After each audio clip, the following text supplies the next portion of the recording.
halista ka ilaasha wadankeena had iyo goor xasanow ka horeeya wadankeena horarka falan halgaadu marooriyo biyaha ku rida waa abwaanad Xaliime Cabdi Warsame oo ku magac dheer Xaliime Puntland kana mid ah hooyooyinka Soomaaliyeed ee Rabbi hibada u siiyay hal abuurka suugaaneed waxayna suugaanteedu gaarsiisan tahay ilaa ka hor gobonnimadii dalkeena abwaanad Xaliime Puntland waxay markaani ka dhiidhiday damaca gurracan ee Itoobiya ku doonayso qayb ka mid ah badda dalkeena qalbigeeduna waxa uu dib u xasuusiyay tixburaan buro oo ay tirisay sanadii 1977 balse nasiibka iyo waayuhu maanta ku soo beegeen kana hadlaysa ismooganaanta damaca shisheeye iyo dhirnaanta bulshada Soomaaliyeed halkaasaan fadhiyo hawl waa ka warqabaa marka hawsheeda baan arkay mudana qalbigaygu ku jiray calooshaan ku hayay hadda caloosheeda inta ku jira taariikhda ku jiro anu waa ka weydin soo bandhigay hadda alla idin wixii dalkeenii baa la soo handaday oo raba xoog iyo xeel in lagu qabsado oo xoogaa jaada lagu gato baa igu kaliftay maanta inaan banaanka soo dhigo tani iyo harar iyo hawa sheeladkii goday tani iyo harar iyo hawa sheeladkii goday ragbaad cunayo hilbihiisi waran yihiin ragbaad cunayo hilbihiisi waran yihiin ragbaha udkii kulumayan la haybinayn ragbaha hooyadii ku weegdo aan hadalka jirin ragbaha hooyadii ku weegdo aan hadalka jirin naftoodii ragbaa u huray hog dheer u galay ragbaa ku heshiiyey inay hobiyaa galaan ragbaa ku heshiiyey inay hobiyaa galaan naftoodii ragbaa u huray hog dheer u galay oo dawladnimo loo halgamay baa hortiina taal oo dawladnimo loo halgamay baa hortiina taal oo loo halgamay baa hortiina taal haruub xoorlaana loo dhiibay hanadadow haruub xoorlaana loo dhiibay hanadadow ee waa inaan hananka raayo hogaaminaa halista ka ilaasha wadankeena had iyo goor halista ka ilaasha wadankeena had iyo goor xasanow ka horeeya wadankeena horarka falan halgaadu marooriyo biyaha ku rida xasanow ka horeeya wadankeena horarka falan halgaadu maroorsho biyaha ku rida tani iyo harar iyo hawa sheeladkii goday ragbaad cunayo hilbihiisi waran yihiin ragbaha udkii kulumayan la haybinayn ragbaha hooyadii ku weegdo aan hadalka jirin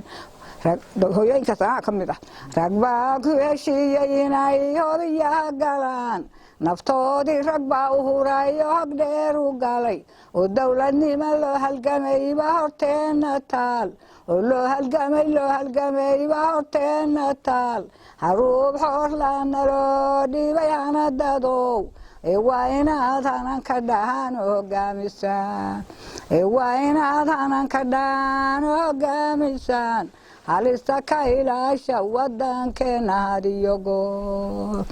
ilaahow dawlad biliicloon been ahayn bariisa wanaagsan oo bahi lagaga baxo badiyo buuraha la boobayo looga boqo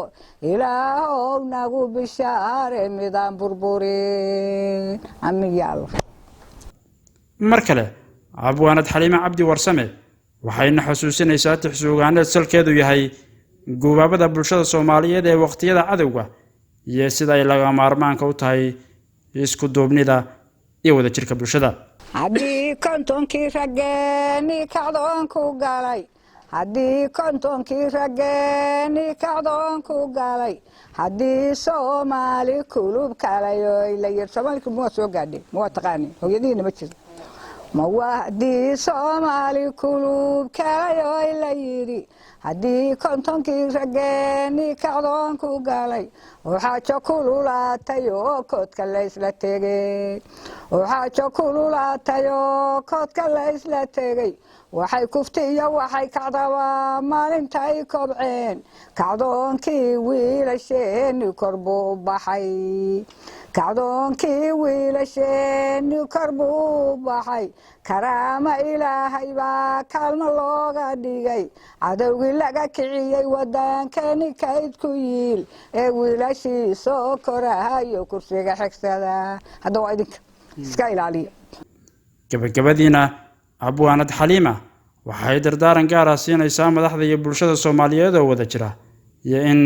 meel looga soo wada jeesto cadawga ummadda Soomaaliyeed bulshada Soomaaliyeed waxaan ugu baaqayaa hadda bulshada Soomaaliyeed Soomaaliyeed noogta yaa bulshada Soomaaliyeed ma aragto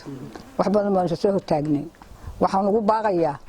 inay dalkooda iyo dadkooda u feeyigaadaan waa la soo shaqo tagay meel buu horar baa ka soo socda mid tahriib ciyaalka guranaya mid badda guranaya mid ragga guranaya oo leeyahay maanuba nin weyn oo rag u weynaa baa la waayay waa la soo shaqo tagay rag iyo dumar guntiga la xigsado dalkana ha loo soo jeensado dalkana ha la ilaaliyo ciidda ha la ilaaliyo calanka ha la ilaaliyo cilmiga diinka ha la ilaaliyo caruurta ha la ilaaliyo gabdhaha ha la ilaaliyo wiilasha ha la ilaaliyo ma garatay cadawgu waa daalin kula yaalayuu ku dagin cadawgu waa daalin kula yaalayuu ku dagin ninkeeni dooradda caar bay u qooshayaan oo dowladnimadeenna debin bay u qorayaan gabdhaha tii dooray iyo dinta yay burburin raggana yay durine ka ilaasha meel dayacaan Yuusuf Maxamed Maxamuud warbaahinta qaranka Soomaaliyeed magaalada Garowe.